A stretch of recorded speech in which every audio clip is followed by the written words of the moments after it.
So there's a lot of money. War is about money. And unfortunately, this type of news is not coming out of Ukraine effectively.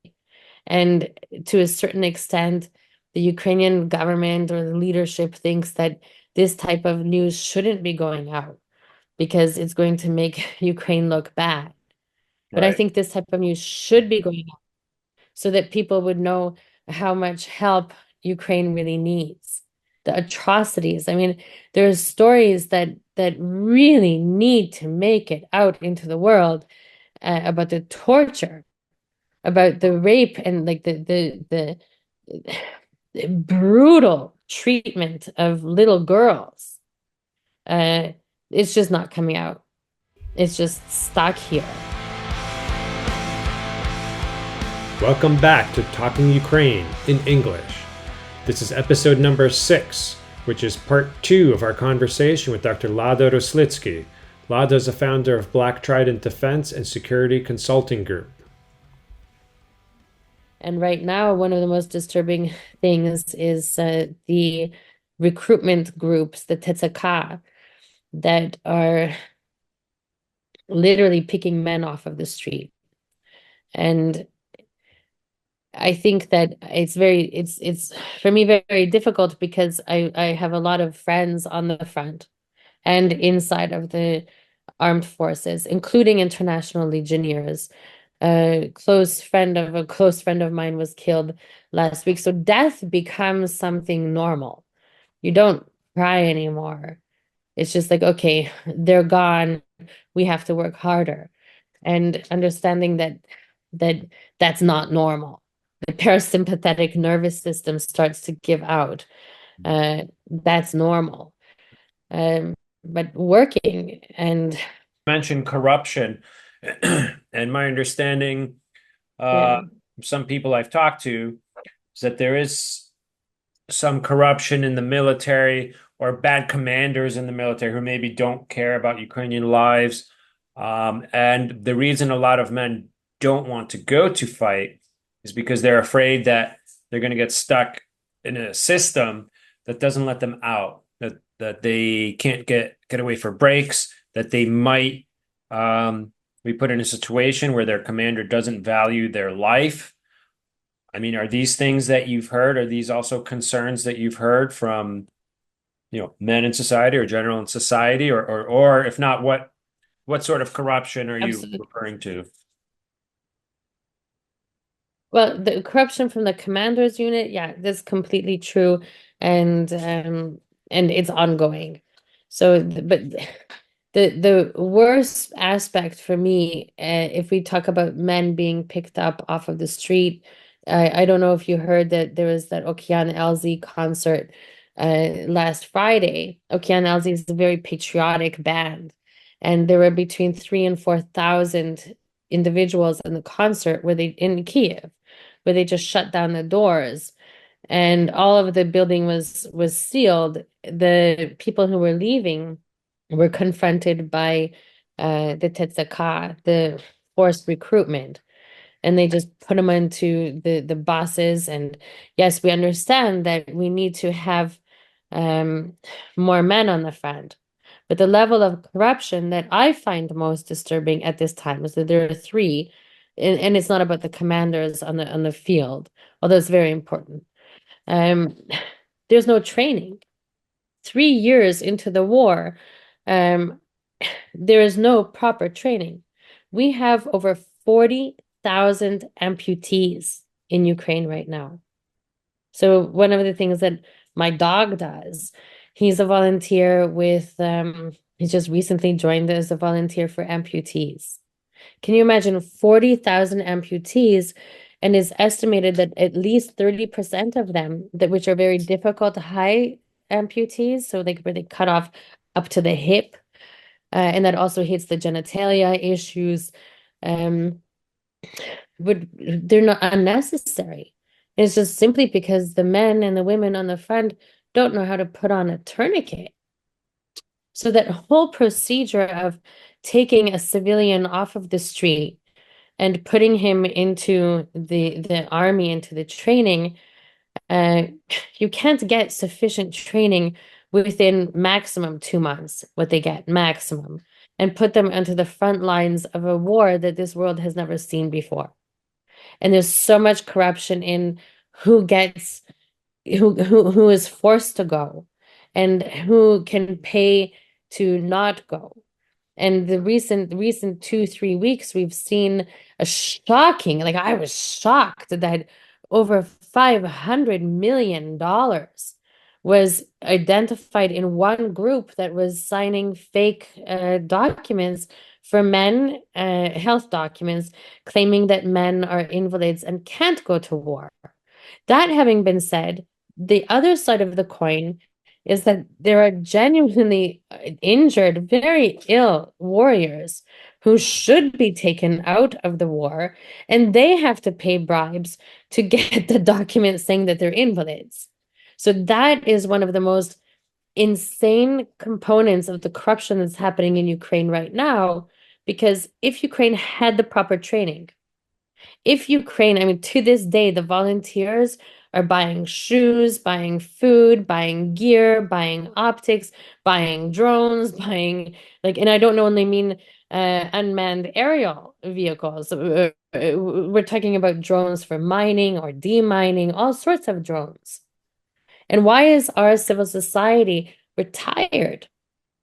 And of course, any man is going to be terrified to be thrown into a war when they know that they have to depend mostly on civil society and humanitarian groups to support them. And that's something that is very concerning because there's starting to become a internal dissatisfaction with the leadership. And where is the money? That's the question that keeps coming back. Where is the money going? And why is the United States, why to this day do they not have an effective, transparent oversight and control system? Where is the training?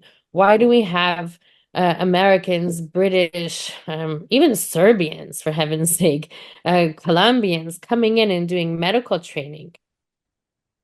That's the problem. If we had the proper communication in Ukraine, if we had the proper training and the guarantee that some guy in the front isn't going to be calling and saying we're being eaten by mice. I don't know if you heard about the mice.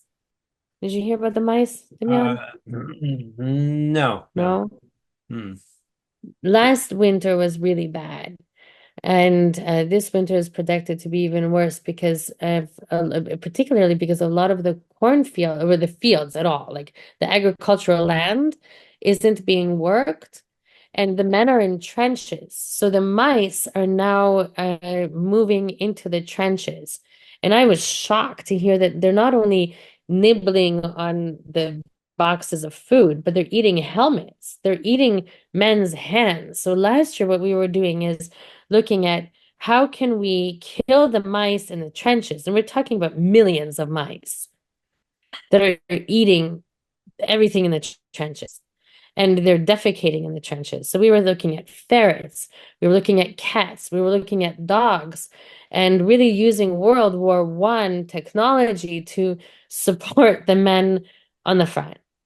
So the mice issue is something that somebody could make a documentary about, is how living in the trenches is, and where how can we support the will of the Ukrainians and the Foreign Legion.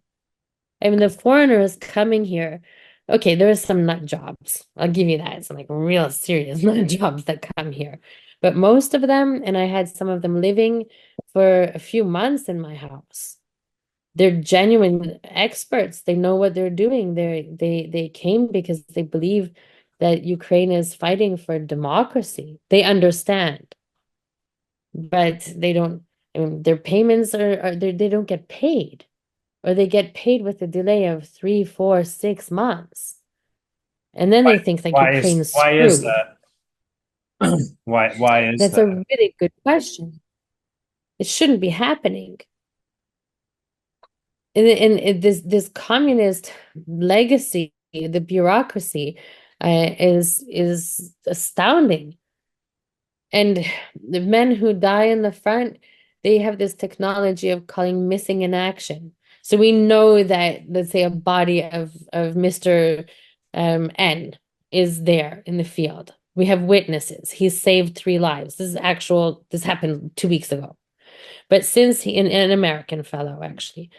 But since they can't bring his body into the territory because it's now occupied by Russia, they classify him as missing in action.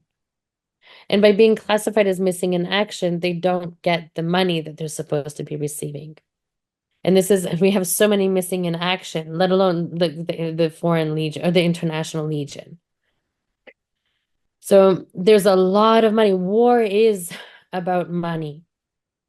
And unfortunately, this type of news is not coming out of Ukraine effectively. And to a certain extent, the Ukrainian government or the leadership thinks that this type of news shouldn't be going out because it's going to make Ukraine look bad. But I Right. think this type of news should be going out so that people would know how much help Ukraine really needs. The atrocities. I mean, there's stories that really need to make it out into the world about the torture, about the rape, and like the brutal treatment of little girls. Uh, it's just not coming out. It's just stuck here. And another trend that I've noticed, because I keep one of the things I have to do is keep track of the dead. There's no transparency, and pay attention that in June 2022, I'm going to become very unpopular in certain circles for talking to you about this. But in June 2022, the official number of Ukrainian dead children was already 620.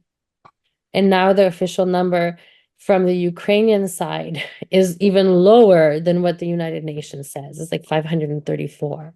So the question is, why are they changing their methodology? Why are the numbers shrinking?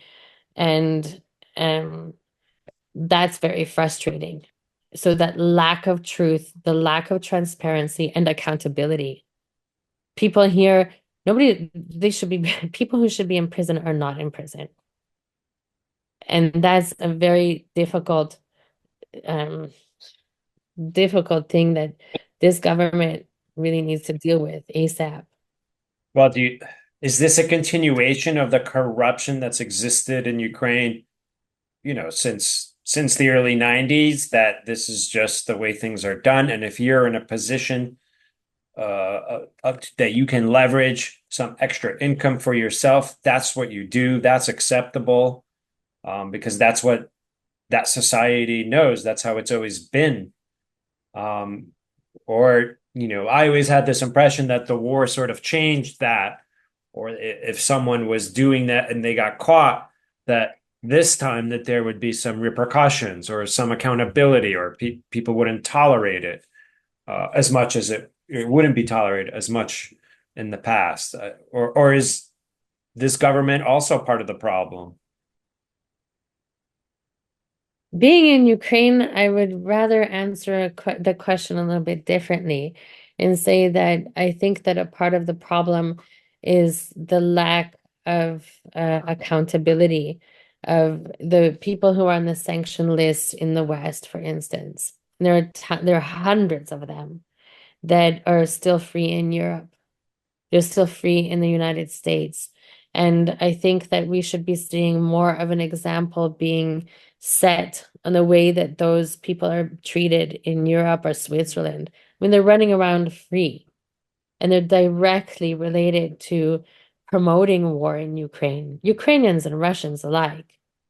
So for the West to demand that Ukraine hold criminals accountable while the West doesn't. And at the end of the day, it's Western corporations and Western financial systems that are hurt by their activity. We need to see more leadership. We have a lack of leadership. And right now in Ukraine, um, we don't have the freedom of speech, the freedom of journalism, the accountability has drastically declined since 2022. Mm. Yeah. So So to what do answer your question, Damian, it's about the corruption, but it seems, I mean, it sounds very dark, what I'm going to say, but it seems that Russia's so-called denazification is actually working. So Nazis are Ukrainians, or the people who have that Ukrainian knowledge, or the Ukrainian spirit, the Ukrainian identity. Uh, most of them are dead. If I like, I live in the center of Kiev, and from a demographic perspective, I see a huge change of who's walking around in the streets in Kiev. because The volunteer, those are the people that went to fight on the front lines. and we have to start speaking a little bit about truth. The European Union had a huge demographic issue because they were all old and the families were having like one child, two maximum. If you just imagine what an influx of about 14 million women and children putting into the European Union. They have fresh blood. Their demographics are much better off now than they were before this war started. And the Ukrainians just recently, I think it was yesterday, a report came that the Ukrainian refugees in Europe infiltrate, or no, not infiltrate, they assimilate much better than any group of refugees in the EU. So that means they get employed, they work, they speak the language, etc. So the women and the children are gone. And this is the first thing that you see with ethnic cleansing is rule number one. You separate the men and the children, the men and the women and the children. Day two of the war, what did they do? Most of the women and children fled, and the men were locked into this country. Now they're putting the men onto the front to fight, and with a lack of training. That training is the most important aspect in the civil military cooperation, like communication. Zero. That's where the money should be going, the humanitarian aid money, apart from giving water. You know, in Kiev, that they have the Russians have now two times poisoned the same river, and the same river runs into the Desna, and the Desna runs into the Dnipro. Another reason why I left Kiev for a bit. We've lost after the first poisoning of that river 20,000 tons of fish. Wow. And there were not enough, and that's in a matter of 3 weeks. Who's writing about that? Who's holding so that level of frustration of we have the war in Israel and it's taking a lot of attention and granted now it's in Lebanon, it's in Syria, it's in Iraq, it's threatening Iran. So we see the development of what is World War III. It's happening, but the Ukrainians just don't have a voice. Their voice isn't strong enough. Well, what do you think can change in favor for Ukraine? Or do you think that it'd be better to somehow make concessions to just stop the killing and just stop it? Like where can things go from where they are today? Accountability. I mean, if we just stop it, we saw what the Minsk agreement did. Um, it just let them get more power. There's no stopping Russia. There's no, it's a big bully. What are you gonna do to like a kid who disrespects you, for instance? You're gonna say, "Oh, you're such an asshole. Take the ball, hit the kid. Just you're messed up, and I'll just let you be the bully because I don't want to deal with you." Or do you actually hold accountability? One of the main problems, Holodomor in Ukraine, one of the biggest genocides this world has ever seen. Not a single human being has been held accountable. And John McCain, God bless his soul. Whenever I will misquote him, so it's not a direct quote, but he said something like, when you're dealing with Russia, by doing nothing, you're provoking Russia Mm, because they feed off of this perceived weakness. yeah. And they're winning. Like they're winning. Look at Africa. Look at what they're doing in in Asia. Look at what they're doing in America. I'm not even going to talk about Canada. Look at what they're doing in South America.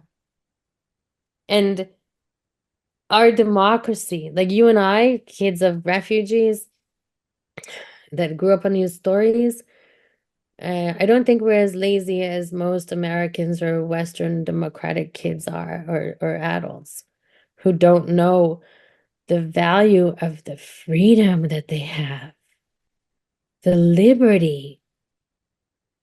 And they should be like, Americans should start understanding how good it is. And rather than polarizing, like, kiss the ground you walk on every single day while you still can. America's very polarized right now. And we're recording this before the election, the US election, but this will probably air afterwards.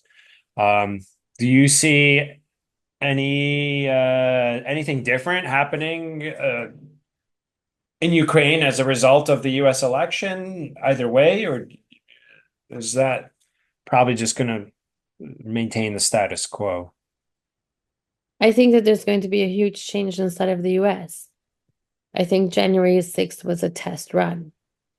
And I'm very concerned. Like, I'm going to go to the US, I'll be there. But I think that the Americans are going to be in a situation where they're going to be looking at what's happening inside of their own country and the attention will be diverted. For some reason, it seems that a lot of agencies in the US feel like emasculated or disempowered to actually do their job.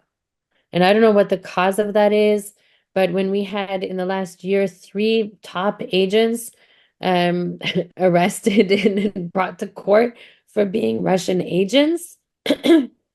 And finally, we had what is his name? Dmitry Simes, who was finally arrested. I mean, the guy was an advisor to Nixon, and he's a Russian agent. We need to identify and expose those people for what they have been paid to do against the national security of the United States and put them up on so that every American knows who these people are and what they did and understand that America is actually great. We don't need to make America great again. It's Well, great. We just need to focus on that and get the enemies. well, when you say protect the national interest, I think a lot of people, particularly in the MAGA movement, don't see Ukraine as part of their national interest or don't see protecting Ukraine as part of their national interest. They have like this isolationist view that that's money that could be used here, that we have problems here. I'm not living as well as I could be or would like to be. We're wasting our time over there. We need to focus our attention here, like to simplify, like the perception. So, Yeah. uh, how how would you what would you tell to someone like that? But why is Ukraine and supporting Ukraine and what's happening between Ukraine and Russia in America's national interest? Right. Well, first, I would give them a whole bunch of documents showing why their electricity, why their energy, why their lumber is more expensive now and how it's a direct result of Russia.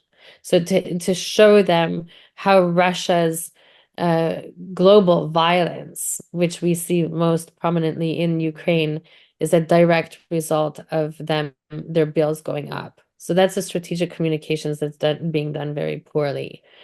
Also, one of the things that I really don't agree with American policy, like albeit I kind of get it, because they don't have access to the information. If we look at just like Radio Free Europe, Oh, see, there's an air raid in Kiev right now. So I'm happy I'm not in Kiev. Um, the Americans, the access to information that people have sucks.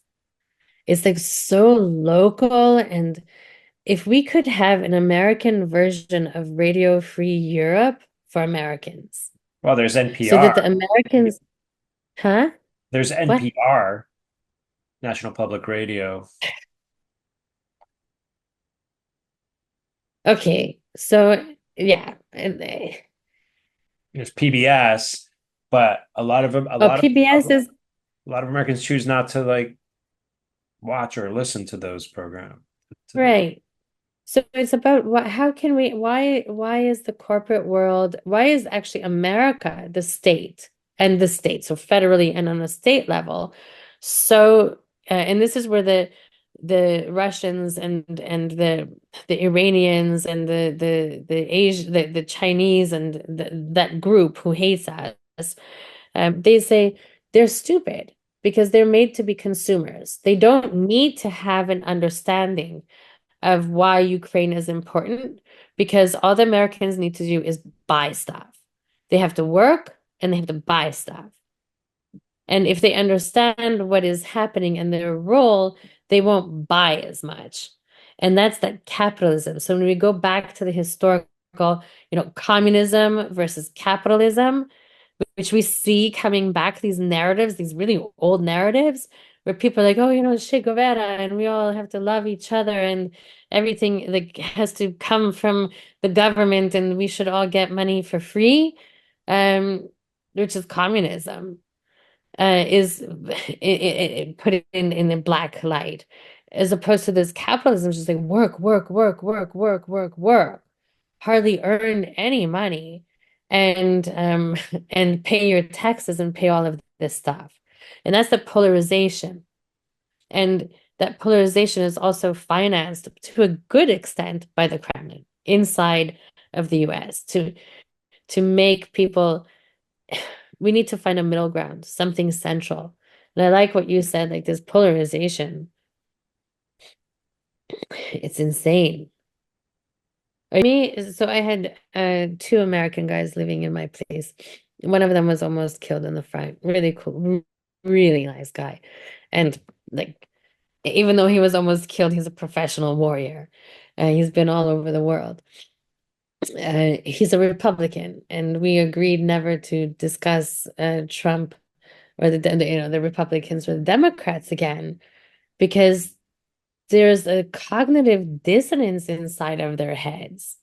So they know that Trump is wrong, but they are so afraid of this super liberal children being taught transvestite policies in school.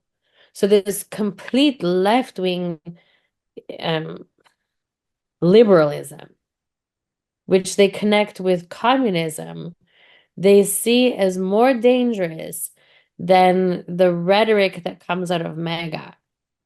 And they're like, oh, the MAGA is just a part of but they're the old Republicans. So it's really weird. It's a really weird situation. Yeah. And when we talk about the Democrats, then man, don't forget that Anthony Blinken's father is one of the co-authors of the Budapest Memorandum. Don't forget Obama, the Democrat.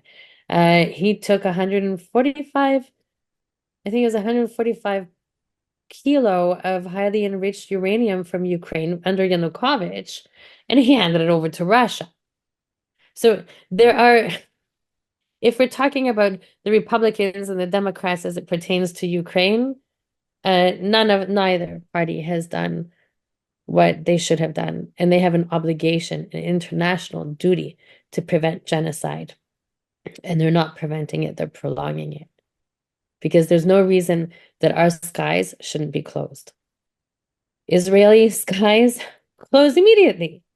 NATO countries like they just watch what's happening there, and this is starting to cause in Ukraine like even more is like this like everybody's tired already. We have a war. It's a genocidal war. We don't have electricity. A lot of people don't have water. They don't have food.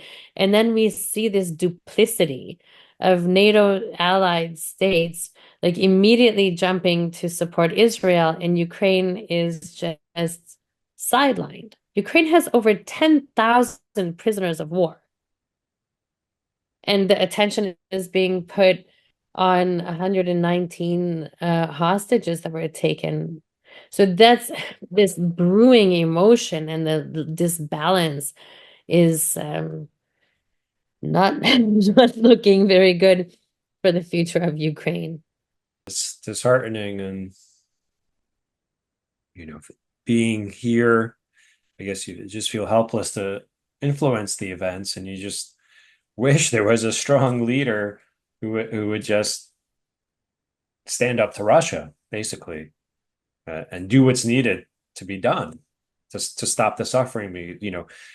Since the beginning of this war, I would always think like, what is the point of our society?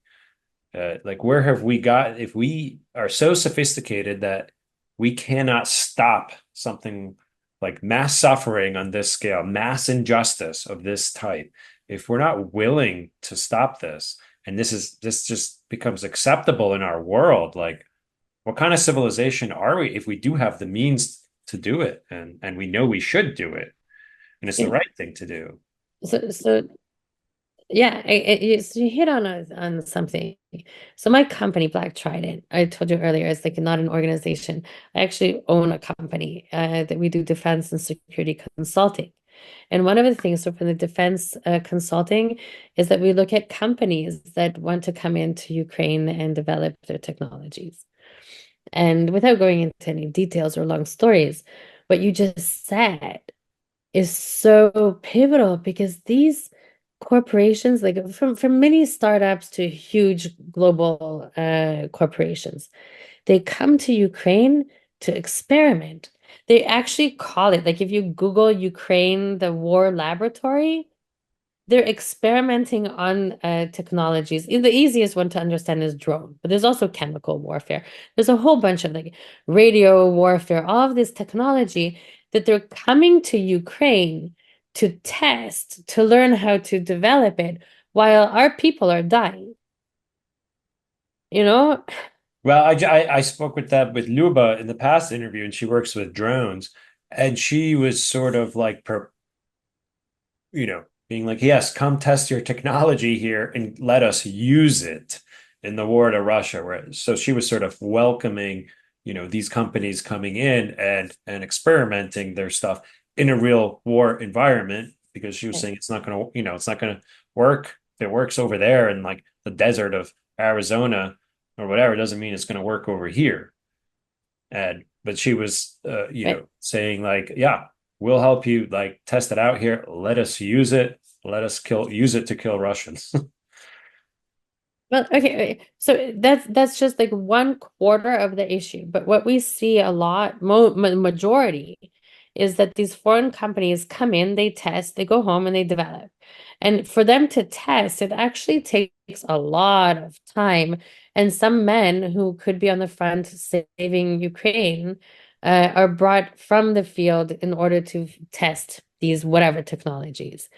And I believe that and this is what Black Trident believes in, is that we should be actually formalizing agreements with companies that if you want to come here and test the technology, let's create research and development initiatives. Let's create business partnerships to develop this technology further. And this way, it would help the Ukrainian, and I'm talking like right now, mainly over the private military industry. So not the Ukроборонпром and the state-owned enterprises, because it's a completely different story. But if we can really develop these partnerships, because Ukraine has technology the West needs. So it would be a very beneficial aspect if they were to have the understanding of how to create partnerships, albeit, subsidiaries or R&D, but that's not really being done.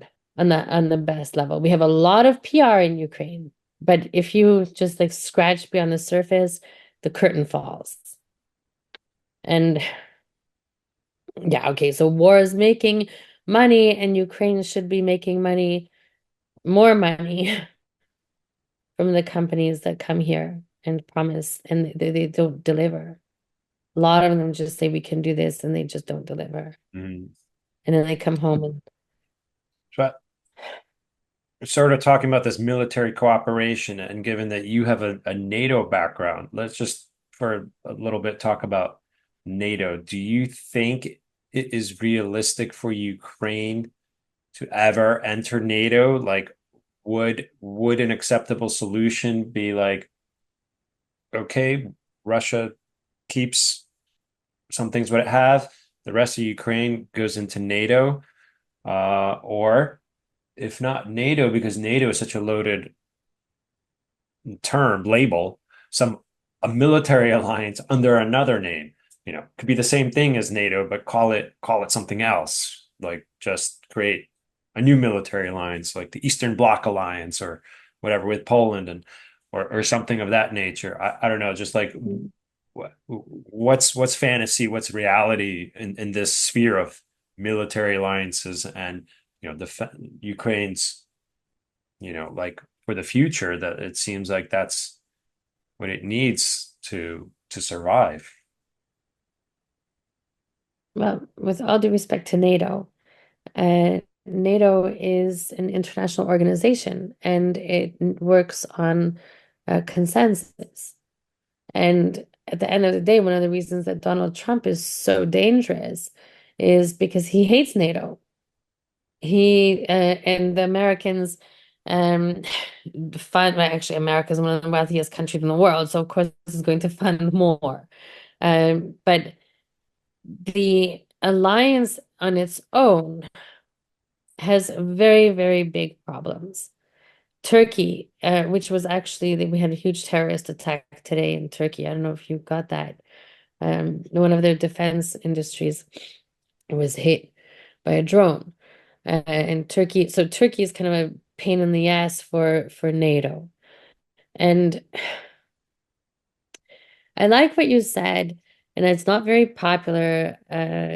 Then I'm not really sure that Ukraine needs to become a member of NATO.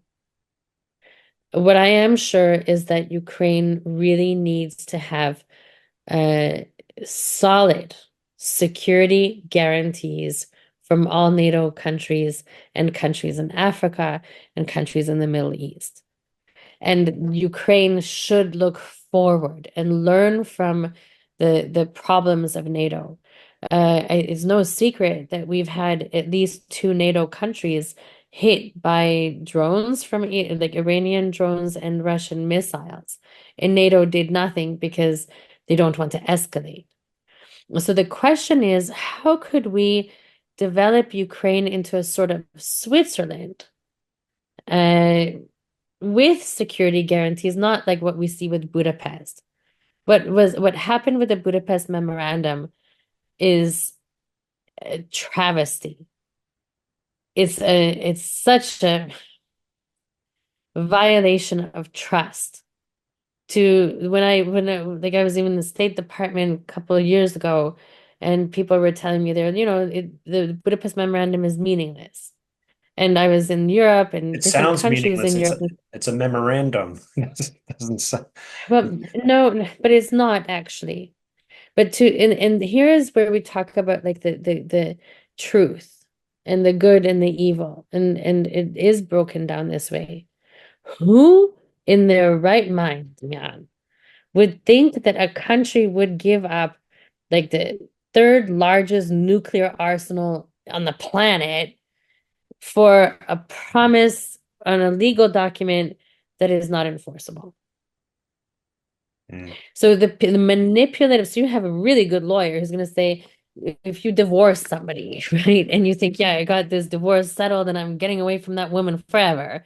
And then she's going to get a good lawyer and say, well, actually, this comma over here means that your alimony payments will continue until she dies regardless. So the it's a legal game. And the international community decided together with Russia to disregard the Budapest Memorandum. Not a single leader stood up and said, actually, international law and the rule of law has meaning. And Ukraine did give up this arsenal because we did promise to do something. And why do you think that None is? of them. Why? Money, money. And at the end of the day, Ukraine is one of the richest countries resource-wise in Europe, let alone in the world as far as its soil and fertility is. So we have gold, we have oil, we have um, gas, we have lithium, we have titanium, we have aluminum, we have steel. I mean, look at the list of Ukraine's natural resources. That's what they're fighting for. And then let's take the state veils down and look at the corporations and the oligarchs. And then you get into a deeper level of analysis of why Ukraine's genocide. I mean, what is this, Ukraine's third genocide? The question is, why is Ukraine so easy to genocide? What's wrong with us? We have shitty Where's neighbors. the accountability? Shaw? We have shitty neighbors. No, I think that it's corruption. People need to be held accountable for their actions. I mean, Ukraine, I don't know any other country. I don't know if you follow this. I didn't want to follow it, that Ukraine actually like passed laws that you can buy yourself out of corruption. Did you see that? No, no, I Yeah, don't. so they give deputies or um if you're caught for corruption, they want to make it legal now that you pay a percentage of the money that you were caught stealing as a fine, and then you don't have to go to prison. That seems to incentivize the corruption because if I just have to like pay a tax on it, then Right.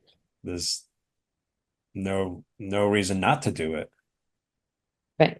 And there's no guarantee that that tax that you're paying is going to go into the budget because the corruption steals from the budget, you know? Yeah. So, a very creative country, very creative people. Yeah. I think Yeah. it's great that you're being creative too with your podcast. You're very talented and you have such deep insight. I think that it's, you know, must be really tough on you too to be not in Ukraine and being in Europe. This is a great initiative. I think you have a long way to go. Good job. Well, it's Plan C, and I don't think I have some great insights, but I know some people who do. So I think it's a nice format to sort of dig deeper than beyond the headlines and just sort of like explore different themes in a different way that you can't get from an article, and probably not so many people are interested in that, but there's some people out there who might be, and um, yeah, I think it's sort of important to document this period of time and Yeah. how people are perceiving it and what they're thinking, and especially people who are there, in Ukraine now.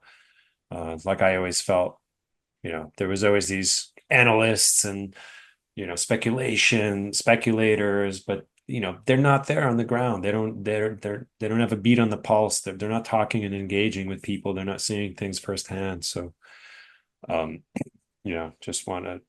Maybe you should speak to some Russians. I I'm wanted to. really like, Yeah, I'm thinking of interviewing the guy who does the 1420 channel, where he does man on the street interviews with Russians. I don't know if you ever watched that. It's pretty fascinating. Daniel where or does he do them? Where does he do them? he's done it in different locations, but usually in like a park in Moscow or St. Petersburg. And Uh, he's got like a team. Um, oh, but they're pretty interesting just to get like the range. He asks Interesting question. Yeah, Yeah. you should, because one of the projects that I'm working on now, again with information security, so like doing work on what's going on in Russia. And then in Ukraine, it's like there's very, very low level of empathy for Russians here, and it's justified. But what I started doing is I looked into Navalny's work, his organization, and the Khodorkovsky, this Putin list, and really looking at which individuals are they putting out there. And Stanford University also has a great project. I think his name is Roman Badanin. You should talk to him. Their work is brilliant. And yeah, okay, the Russians, and there's a very, very, very, very high level that they're infiltrated to the top with Russian agents. And I do have some questions to like Karamurza, for instance, after he came out. But look at them, talk to them. It's amazing the amount of work that they're putting out. And maybe you could talk to Mikhail Baryshnikov while he's still alive. He has a lot to say, Oh you yeah. know? Okay. Yeah. Let's hear the Russians because too many of them just look insane. They and I don't want to believe that they're insane, but the way they behave in Europe and the way that they really have this Russian empire over me having a toilet. You know, so maybe you could talk to them and I think that the Russian people are key to Ukraine's victory because I don't think they like living without toilets. I don't know. I don't And now, engage with too many Russians and I don't trust them. So, and I don't empathize with them, even though there's probably some valid reasons to in certain circumstances. But yeah, maybe down the line, if I keep doing this, that would be something to and explore. maybe you can talk to the guys who are taking the initiative for the captured nations.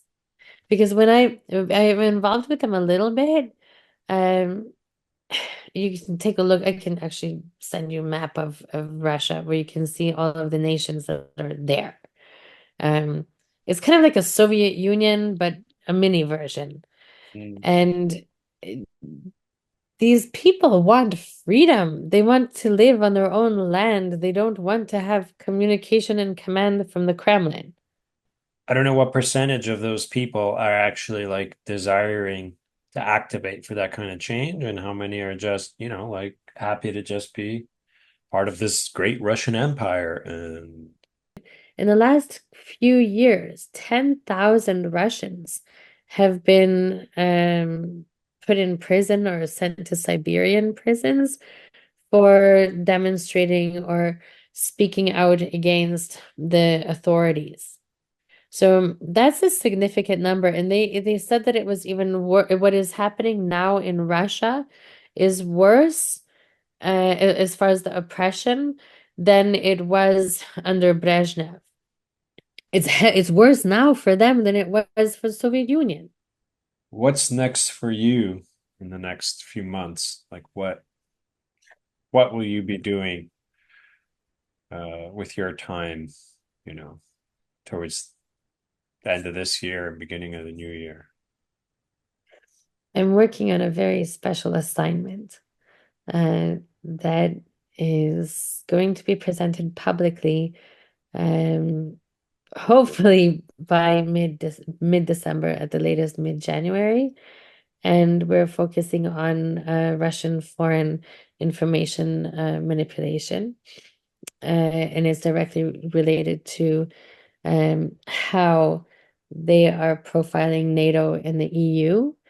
And it also contains, and this is where I think it's really cool. I'm looking forward to this, is really designing creative recommendations of how we can better deal with Russian information warfare or FIMI. I mean, there's so many terms, but basically Russian psychological manipulation of the people in Russia, Ukraine, and EU countries, EU and NATO countries. So that's what I'm going to be doing and walking the dog and hopefully sleeping more than somebody gets to sleep in Kiev. And then America. I can't wait to be there for the Civil War. Bad joke, bad joke. Heaven forbid.